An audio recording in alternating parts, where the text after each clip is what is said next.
And it has been a weekend of severe turbulence inside of the nation's airline industry. Spirit Airlines out of business after 34 years, 17,000 employees out of a job.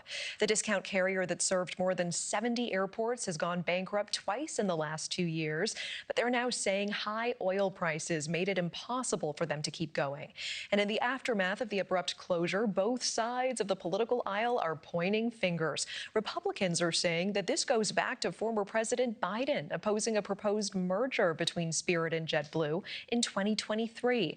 Meanwhile, Democrats believe the nail in the coffin was the sky-high fuel prices from President Trump's war in Iran. NewsNation's Lando is live at Newark Airport tonight with more on the aftermath we're seeing. Leah. Hi, Natasha. Hello to all of you. So many people caught off guard this weekend, not only learning that their flight was canceled, but the airline they booked it on is shut down, out of business. That announcement coming from Spirit Airlines yesterday, leaving so many employees and customers stranded. Airports across the country have been impacted since the shocking announcement. Spirit Airlines is no more. Passengers still trying to figure out the next steps to get to their destination. Transportation Secretary Sean Duffy says major airlines are stepping in to help, announcing relief options for stranded travelers. If you're a customer, many of the airlines that are not Spirit are stepping up to provide you assistance.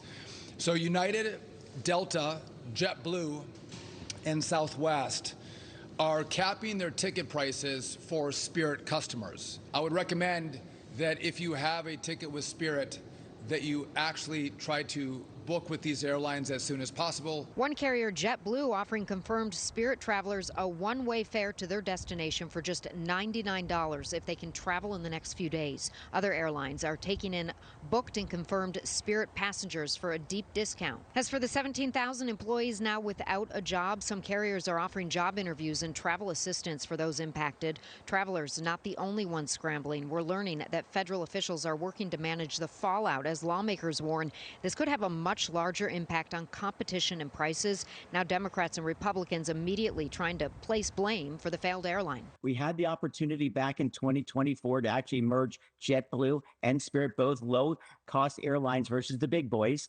And what did the big Democrat government types do? They said no to that proposal and then bragged about it. And now these folks are really scrambling. And it just shows how the disconnect is in between Washington and reality, and why we should allow mergers when companies need them to stay afloat so that the consumer wins, as opposed to politicians trying to think they're the CEO of a company. Senator Elizabeth Warren, who was opposed to this merger back in 2024, took to X and said spiking fuel prices from Trump's war was the nail in the coffin for Spirit Airlines.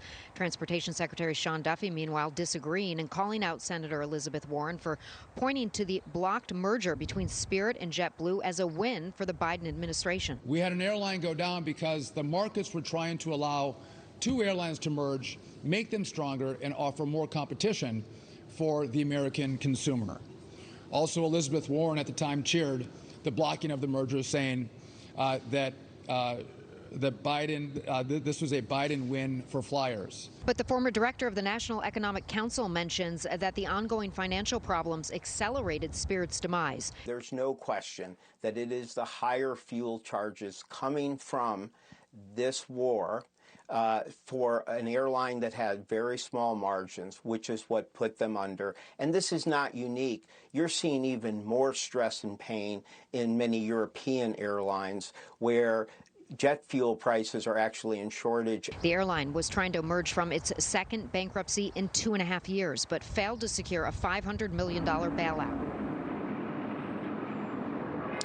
And the Transportation Secretary adding there is no need for a taxpayer-funded bailout. And Natasha, I've been walking around Newark Airport here today, and I do still see some signs up as expected that say Spirit, because after 34 years in business, this all of a sudden there are still a lot of signs up though. So those certainly will come down, and passengers and employees looking for what's next. Natasha, what is next? Lando live at Newark Airport with that. Thank you. Thank you for watching. Subscribe below and download our NewsNation app right now on your phone, and you will get fact-based, unbiased news for all Americans.